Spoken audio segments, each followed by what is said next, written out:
Ladies and gentlemen, thanks for tuning in to this Enabling Change and Innovation webinar. Today's webinar is exploring what it means to be a manager of an effective change project. I can remember back to the first project that I was asked to lead. My supervisor at the time told me what he wanted me to do, but then he promptly left for 3 months long service leave, only returning after all the work had been done. So I didn't get a lot of support, but that kind of helped me think on my feet. To help us with that today, to learn more about project management, we're privileged to have Peter Hanrahan, who will no doubt be familiar to many of our attendees today, especially those who are APEN members or who work in the sheep industry. Peter runs his own consultancy company in Clunes, Victoria, which is about 150 kilometres northwest of Melbourne. He has extensive experience in the management of projects and is currently the part-time network coordinator for 7 extension projects across Australia on behalf of Australian Wool Innovation. He's also been strongly involved with the APEN mentoring scheme. Peter, thanks so much for joining with us today. The weather here in Toowoomba this morning was a bit cold, about 6 degrees, but it's now a lovely sunny day approaching 20 degrees. What's the weather at Clunes like today, Peter? I would love to have the 20 degrees. It's about 10 degrees and overcast, but it's not frosty, so that's a change. That's good. Okay, we hear you loud and clear, so over to you now. Okay, well thanks John, and thanks for APEN for the opportunity to talk today. This webinar is aimed more at those that are in the first 2 categories on John's list, of those that are thinking about it and those that are fairly new project managers. But I'm happy to have experienced people there, so they might be able to ask some good questions along the way. Hopefully what we're talking about today is only just going to be a first introduction, and hopefully it might help you to avoid some of the mistakes that I and many others have made, or at least you'll understand when you are starting to make them. 2 things about the photo, for those that do know me. One, that I'm wearing a tie, which most people wouldn't have seen before. And the second thing is that I've been around a fair while. I've been doing project management for about 30 years. So one of the problems with that in terms of talking about new project managers and how they're feeling, I need to get some help. And what I've done from some young project managers amongst the Australian Wool Innovation Extension Network.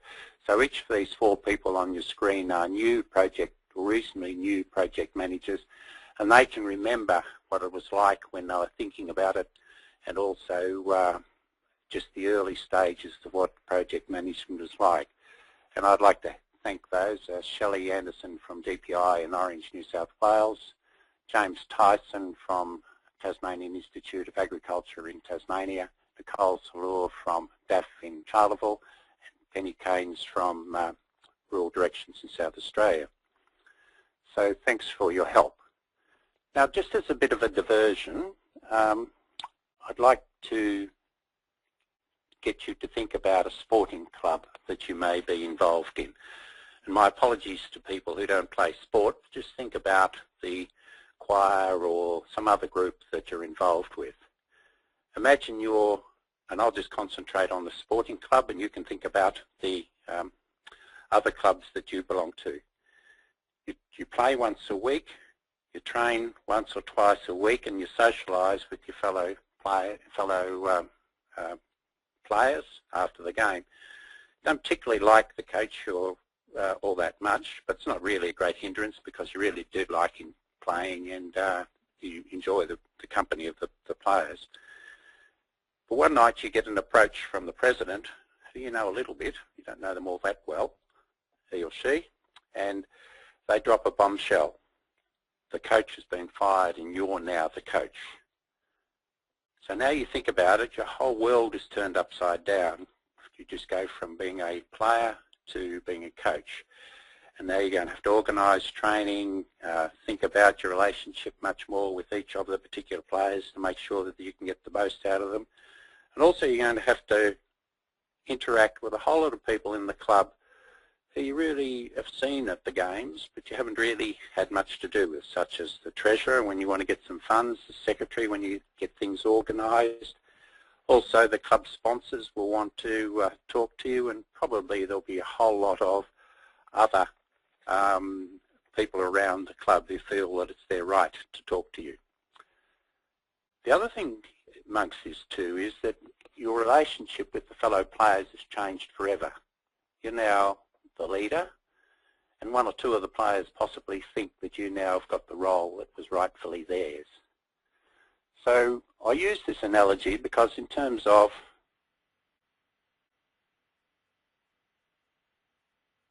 it's a welcome to the role of project manager, as the changes are going to be similar if you're in a project team and you're going to move to a project management role, and you need to understand and manage all these relationships that are there.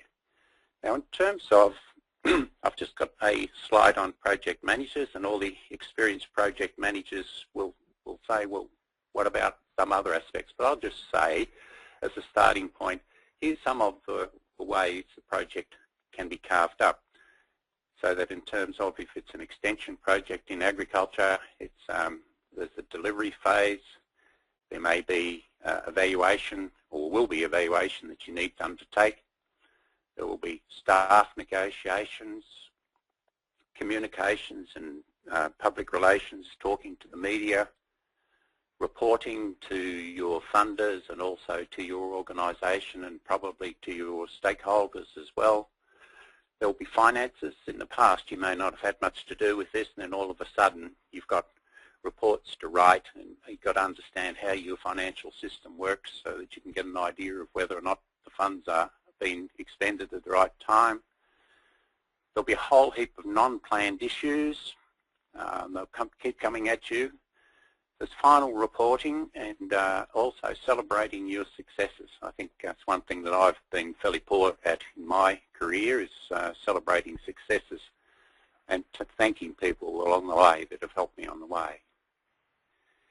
If you're going to go back into a new project, there will need to be some market research or consultation, regardless of whether the project is up for refunding or it's a totally new project. There'll be a whole lot of negotiating with stakeholders, and there's also be a whole heap of communicating officially and unofficially. Now, people who have really been watching will notice that I've got communicate there twice, and I think that's the importance of communicating.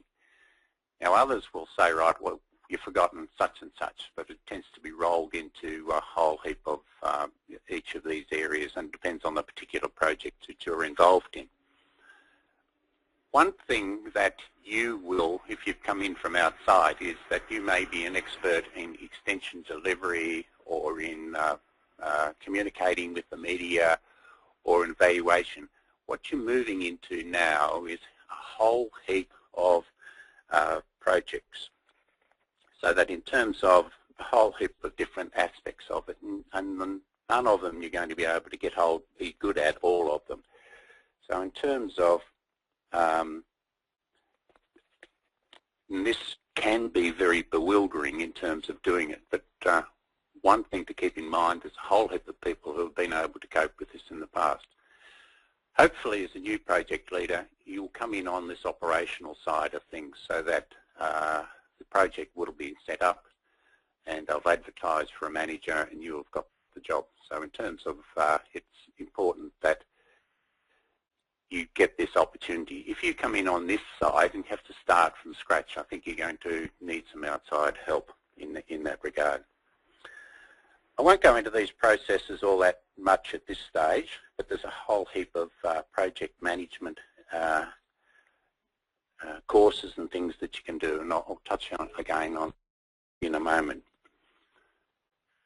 Just from a point of view of thinking back over the whole heap of project managers that I've dealt with over my career, I suggest that about 40% of people become good project managers who get pushed into the role or who apply for the role.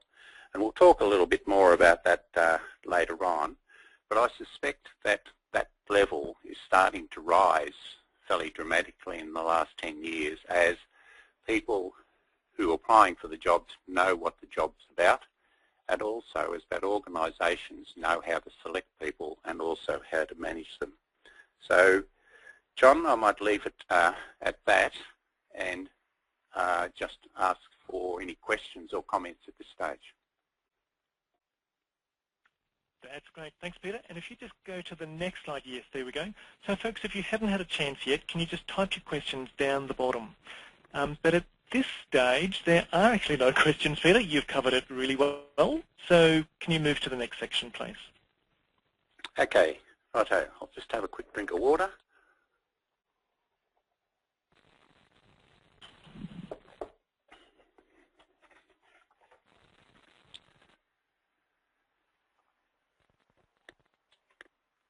Sorry. Next thing I've talked about, and you might think that I've just brushed over the technical side of project management and the processes that are involved in that. I see that they are important, but I also see that this section plus the next section are equally as important for success. In terms of what I might do is just go back one step and just look at the attributes of a good project manager. Now, after thinking about this for a long time, I think it's very, very difficult to define. And getting back to a sporting analogy, they come in all shapes and sizes and attributes.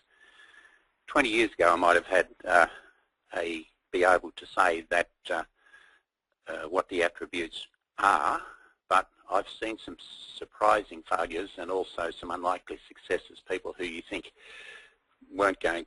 didn't have the skill set that you require. But in terms of just general understanding, you probably need some good communication skills with a wide range of people, or at least you need to be able to have a go at doing that. I think another aspect is maturity, that you've been around a bit and you're also therefore able to deal with a range of people, and also you've had an opportunity to make some decisions. I think you need some aptitude for planning and not just doing. If you're very action orientated, you might find a lot of the aspects of project management to be a bit difficult. I think you need some confidence, but I think you've got to have just cause as to where that confidence is lay and not be too overconfident. That can cause some problems. But also you need to be aware of your weaknesses. I think you need to be a good decision maker with not knowing all the facts. So if you spend all the time trying to collect all the facts to make a decision, there's another 10 decisions waiting for you to be made. I also say that you need some technical skill, but I don't think that's all that important. I've seen people come from outside the particular industry that I've been working in, and within 3 months have been doing a great job as a project manager without any skills, because they've recognised where their weaknesses were and what information they needed to get. One thing to bear in mind is that I might have rolled out a whole lot of skills that you're going to have. Even you're never ever going to have the whole lot of them anyway, and even after 20 years or 30 years of that, I still am not a great communicator of results, so I always use someone else to do that. So in other words, it's good to be able to understand what it is that you're not good at and get someone else to help. The other thing to keep in mind, if you're looking at these ads and you look at them and they say, we want this, this, this, this, this, and this, everyone else who's applying for the jobs won't have those aspirations as well. I can remember in our organisation when I was working in the department, we applied and put out these job specifications, and someone cheekily sent a note back to us saying that, yes, it's a great job, but the good Lord is busy at the moment. So in other words, you just can't expect everyone to have those ideas. I've left one of the main attributes off the list. And do you think you know what it is? It's actually wanting the job. I think that this is so important in terms of doing it, that you really do need to want the job. When I asked my AWI colleagues why they wanted to be project managers. There was a whole heap of reasons that came through, but the key ones for them was that it was the next challenge, so to get more into planning rather than just the doing part of it, and also being able to influence the agenda. So in other words, you could see what work you're doing is actually influencing the outcome. So in terms of, it's likely that you do like to work with people, and you make decisions based on different points of view, you're much more likely to succeed. Conversely, if you're a single issue person and you really burrow down into a particular issue at the expense of all other, or if you're a control freak and you don't like handing over any control to anyone else, or if you find it hard to make decisions, you might be unlikely to succeed. But just getting back to stressing it, you've got to make sure that you want the role. You don't just fall into it or get pushed into it. I've seen too many people saying, oh, well, they're a good extension officer or good at PR or whatever. The boss, the project manager is left, oh, you can do it. And then they don't particularly want to do it. And they continue to buck against the system and are uninclined to do the things which need to be done in the project and prefer just to continue doing what they're doing. So definitely don't do it just to chase a higher salary or status, but you really do need to do that, to want to do that. How to prepare? In terms of one of the important points is probably do a project management course. If you're in the early stages of thinking about this, you might do a short one-day course just to get a little bit of an idea whether or not you're interested in and what may be involved. And there's up to a TAFE in Australia, technical college, run these courses for up to a week, which you get a qualification for. So it gives you a really good handle on what you need to do, and you run through a full example. You may need to check out locally what options are available, and may be appropriate to talk to your managers about this training. And there may also be some in-house options there, but look around to see what's to be done. If you wait until after your project is already underway, you'll probably find it very difficult to get 5 days off to go and do it, though I've seen people who have done it. But mostly what happens is people muddle through for the first 3 or 4 months and then say, I don't think I'll do the course now, and it would have helped them if they can. Other thing to do is make sure you do a time management course if you haven't already done one, so that you can understand how you can head towards doing some prioritising.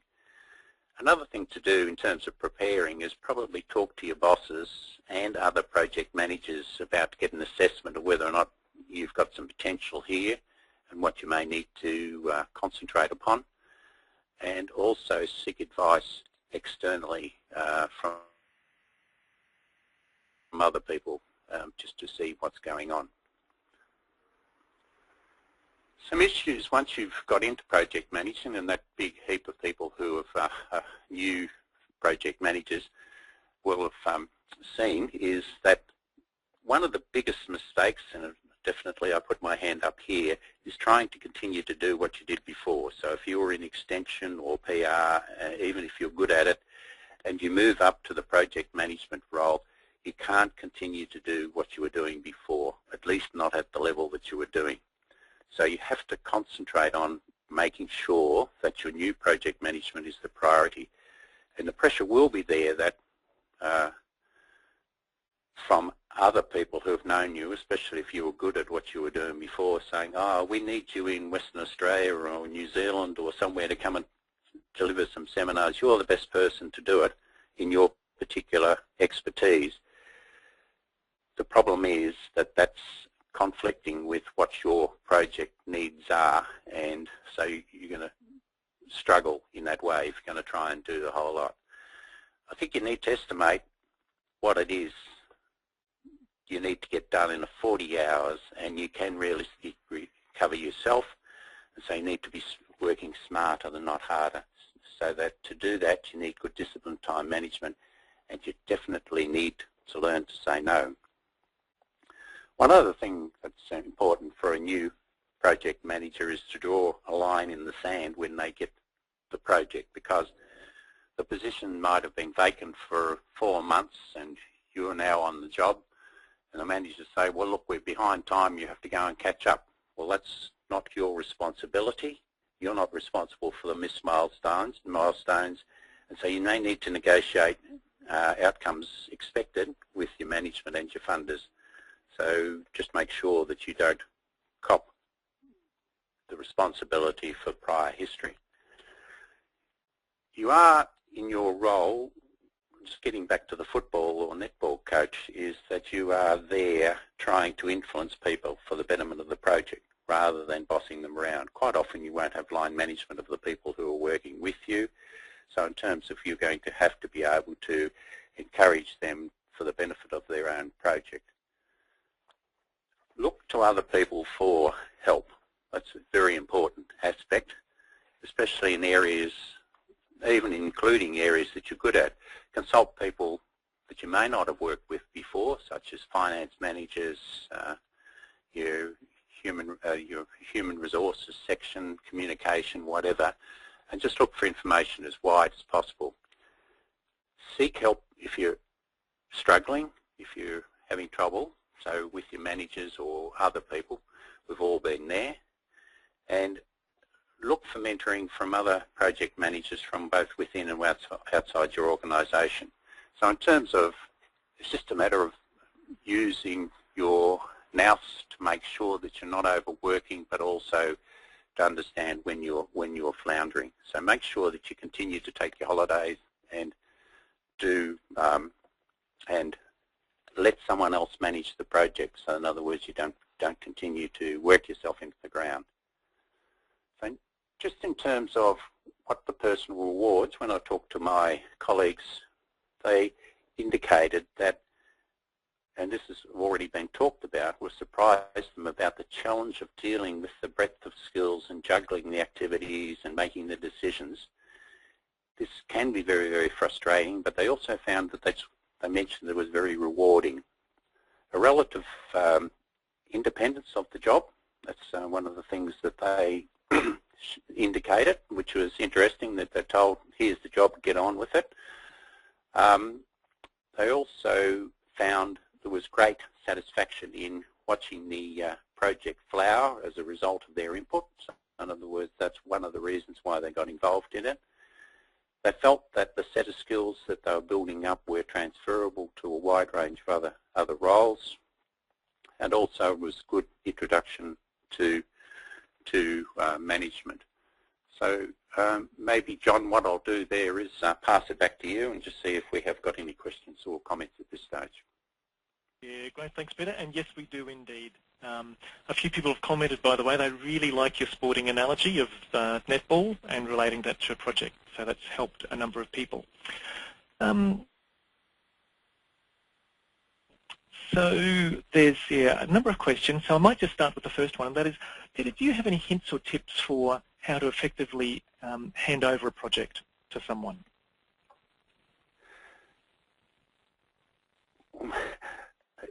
It's a long question, but in terms of the major thing is to make sure that everything is up to date, and also that all the communications and things are laid out there. But it also would be useful for the new person, especially if they're inexperienced, to actually jot down a few things that that you can get them to do, to get their teeth into in terms of priority, without itemizing it out too far. If it is the previous project manager has moved up to being the boss, and I was going to talk about that a little bit later on, you really have to give this new person some space. Okay, and that's good. Thanks, Peter. You mentioned early on that only 40% make good managers. Then what are some of the common deficiencies then where people aren't good managers? What are some of the things, the symptoms, I guess, that you see there? I think it's that one. The major one is that people don't particularly want to be doing the managing. They've been pushed into it. they're very good at being the extension officer or being at something or other else. Other weaknesses I see is people aren't willing to make decisions, and they go out and collect some information, and then they collect some more information, and the decisions are not being made. But I think they're probably the two major ones where, and also being a bit of a control freak in terms of trying to work too hard and not pass some of the things off to other people. Okay, thanks, Peter. Peter, what's your best tip for managing expectations of others during the project delivery? Can I have some clarification on their expectation, or? Yeah, the expectations of others while you're delivering the project. I think it's very, very important to have the project very well defined. I think we've come a long way in project management with funders and also with great evaluators, that now the projects are realistic, and we haven't got too many of these projects. We're going to save the world in 18 months on $50,000, which we had a whole heap of those projects around. Most of the projects these days are fairly realistic, even if they're a bit challenging. But I think that's that expectation when you come in as a new project manager, is to make sure that you do draw the line in the sand, that you're not responsible for everyone else's, the issues that have come before. So I think they're probably the major things to look towards. Okay, thanks, Peter. A few people are asking about good project management courses. So while you think about that, someone's already made a suggestion that to look at RTOs, so registered training organisations that offer RPL, which is the recognised prior learning, so that you can get assessed on the work that you have already been doing, and then you just have to identify the gaps for improvement and learning. But Peter, do you have, or perhaps towards the end, if you want to comment about courses or ways that people can easily increase their skill base? I think given that when I've done the course, it's now 25 years ago, so it's sort of moved on. There's probably comments like that person who's just put that in is the best way to go about it. So I think you need to look around locally to see where the best place to do it is, and also have a lot of discussion with other project managers, because these sort of things can change really quickly. And I appreciate that comment about the registered training organisation to get recognition for it. So I think possibly if someone else out there has got some good, more current cases. I know one of the project managers that I had up the AWI network, he did a Cert 4 in Sydney after looking around. But I think there's probably other people around who've got their fingers on the pulse better than me. Sure, and since we've got over 100 people joining us, folks, if you've attended a great project management course and could recommend it, can you type it in the comments box? And someone's already done that actually. So they said they did a Prince 2 project management training course a while ago, and I'll comment that I did one a couple of years ago, and while it's more I did mine because I was leading a computer project, and by definition the Queensland government sees any computer-related project as high risk. So therefore I did Prince 2, which is a very methodological process, very rigorous. I'm not sure it actually gave me any good project management skills, but it certainly put in place a framework for good management. So folks, if you can comment on others, that'd be good. Peter, I'm just keeping an eye on the time, so maybe if you progress to your third and final section, please. Okay, thank you. I also, in terms of that's what I said earlier, I think the project management people can be a bit anal in terms of their thinking in terms of Gantt charts and all sorts of things, because they're very, very organised. But that's why I'm concentrating a fair bit on the people issues. And this next section, which I want to look at, is managing upwards, downwards and sideways. And thanks, John, for getting me this slide. Sometimes it's a bit confusing and confronting when you're looking at the all the different people who you've got to talk to, and if you only got 40 hours a week to do it, who do you talk to and who don't? So what I've Peter. just concentrated on here. Peter, the slide has just appeared. Yes, there we go. Okay, sorry. I'm one disadvantage of living in Clunes is our NBN hasn't arrived as yet. So in terms of the first issue here is trying to manage upwards. So when you become a project manager, or if you're already doing one of the things you need to do is to ask your boss what their expectations are in terms of reporting, and when they want to hear from you, such as, e.g., when an issue arises, they want to know early rather than later on. But they probably don't want to be CC'd in every email that you send or text or whatever. So you really need to understand where your boss is coming from, and also you need to just use some intellectual smarts here as well to assess the boss to make sure that when they say that that's what they want, that's in fact that's what they really do want, and they don't jump up and down when you don't send something when they've expressly said that they didn't want to see it. So the thing there to do as well is to make sure that if the boss changes, reassess the situation and don't just expect that the next person in is going to work the same way. One person might be a real control freak and the next person is a real hands-off. So you just really need to understand and manage upwards to what the skills are there. Make sure with your boss very early on is that you negotiate or are provided with a formal mentoring structure. Most organisations now will provide that, and it might be your boss, but it may be some other project manager that's looking after things. I think organisations are getting much better at this performance, but it's still uneven from what I can see, and sometimes you can get outside mentoring. In fact, it's one of the roles that I provide with the project managers for AWI. I provide them with some project management guidance. And another one that I feel has been underutilised is the APEN mentoring system when it is going. I think there's great opportunities there. There's heaps and heaps of very experienced people around Australia who are happy to help others, and quite often it's good to have someone from outside your system who doesn't know anything about your industry or your project to actually just ask you the right questions to put you in the right direction. One other thing in terms of managing upwards is that quite often, as you indicated, someone went on leave for 3 months and then expects you to do your project management plus also manage the role that you ought to do. So you need to be assertive in terms of with your managers and saying, well, I don't need to go to all those management meetings. I can come in when you want to talk about my particular project. But it's a real balancing act of trying to understand how much outside of the project stuff you need to do for your organisation, and I think that's just a balance that you need to think carefully about.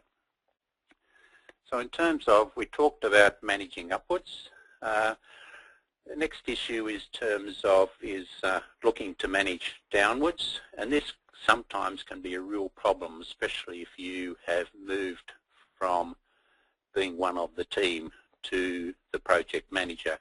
And as I said earlier in that sporting analogy, the people who may have been your colleagues see that you may have taken the job that was rightfully theirs. Regardless of that, and even if you've come from outside and have had no experience in that organisation previously, you are going to have to learn to build a relationship with those people and make sure that it's on a different basis. Sometimes it can be a supervisory role, which also causes problems. Of previously someone who was just your colleague you are now supervising, so sometimes it takes a bit of negotiating to make sure that you get your way through that. In terms of the next issue is managing sideways, and this is where we can get ourselves into a fair bit of a knot because there's heaps and heaps of people out there who may be interested in talking to you.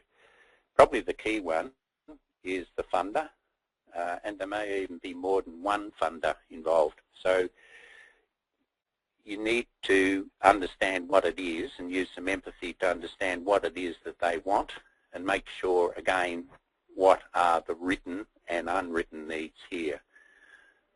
One very important issue is to keep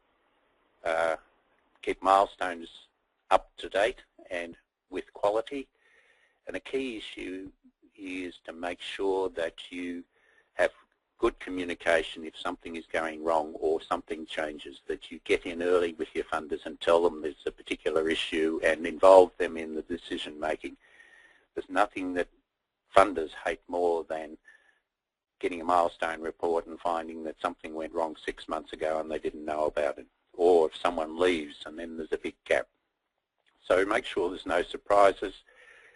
Have some empathy with the funders because they're under pressure as well, and make sure that you put in good stories rather than necessarily we did this, we did that, and we got this number of people to turn up. Recently I ran a workshop in the local town, or organised a local shop, and it was for the local football club, and it was on mental health. And so the workshop went, the people all seemed to enjoy it. But what ended up happening was straight after the end, the president and a couple of coaches grabbed the presenter and went over in the corner and had a great talk about one particular person in that club that needed some help. And to me, that sort of story is as powerful as we had a good day and we had a whole lot of people coming. So in terms of make sure that you've got good news stories coming through. Keep in mind that funders change, the personnel in there change, so again, assess them whether or not they need a different way of, operate in a different manner. Outside influences quite often in your project, look, this project is funded by the same people as us. We want you to send this stuff out to the farmers, or we want you to do this for us. And it's very, very important for you to manage those sort of outside influences, even if they are more senior people in your organisation. And you really need to think about whether or not the issue that you've been asked about is going to help your project or not. If it's not going to help your project, well, I would say no. You're also likely to have a steering committee involved with your project and overseeing it. And there's some very, very powerful people there, and often they can open some doors that your organisation or you can't open, and there's heaps of wisdom there. However, don't become their secretarial service, but in terms of it's very important to understand and get good information back from them. We've already mentioned earlier that, you know, what your role is managing others. You also make sure that you manage contractors, and as we get more and more contractors involved, and they might be very, very experienced operators, and they might like just to run the thing the way they'd like to run it, but you've got to make sure that you're assertive enough to make sure that they're doing what's going to help your project. I think a very important point, especially if it comes around to the refunding, is to be open to a wide range of ideas from a wide range of people for innovation. I quite often got my best ideas from finance people, or from people in the health industry, or the fire prevention, or wherever, because they're doing similar roles to what I was doing. So in terms of look very widely for innovation to come up with smarter ideas. Also keep in mind that circumstances change, and so the project it could be flood or a fire, or it could be personnel change. So you need to involve all the players early on to make sure that you can manage your way through that. It's all very nice having you doing a good job, but you also have to have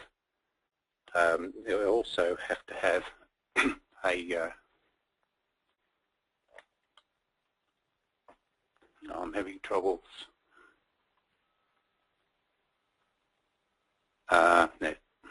Having trouble flipping on to the next slide, but it should come through fairly shortly, is actually the role of the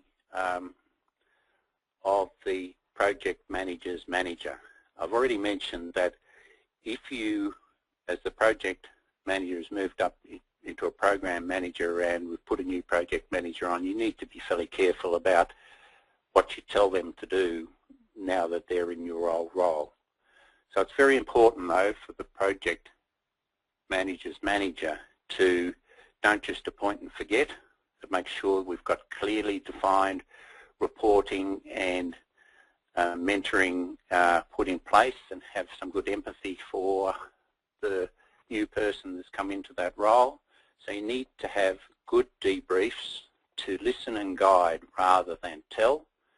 And we need to make sure that, if, especially early on in the new project manager's role, is to manage unwanted pressures from both within and with outside.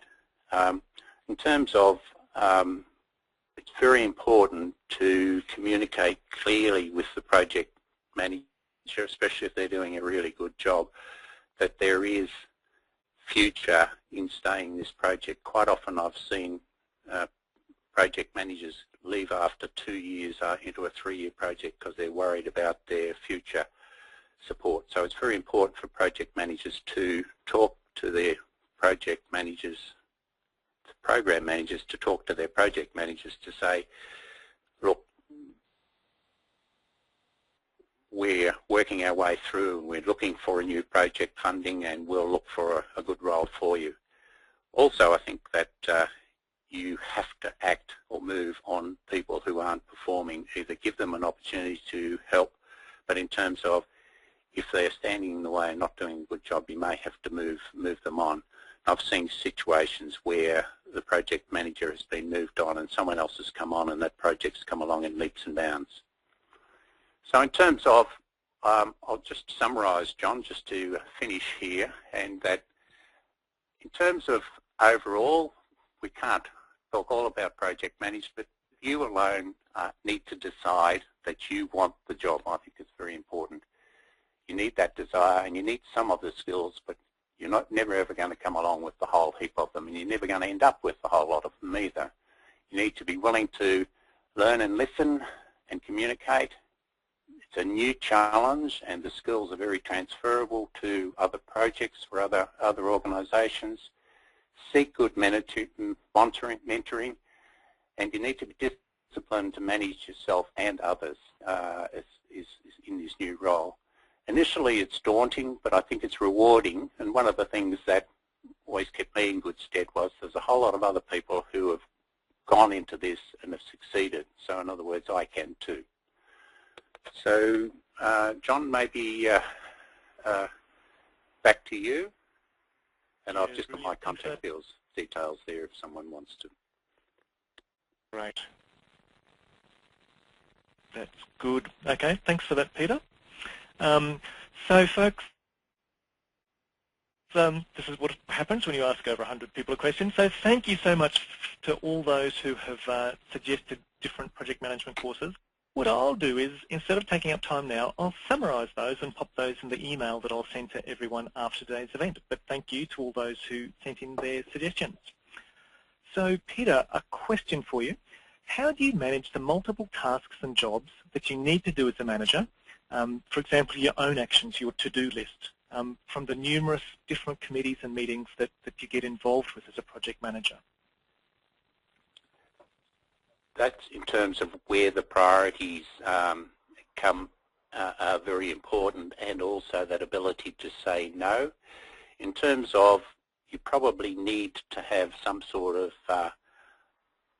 well, overall the project should have a Gantt chart or whatever which needs to be done in the longer term, and then in the shorter term you should have a list in your project manager or whatever to indicate what needs to be done in the next month. You'll be getting milestones coming out, so in other words you'll need to prioritise in the shorter term as to what needs to be done.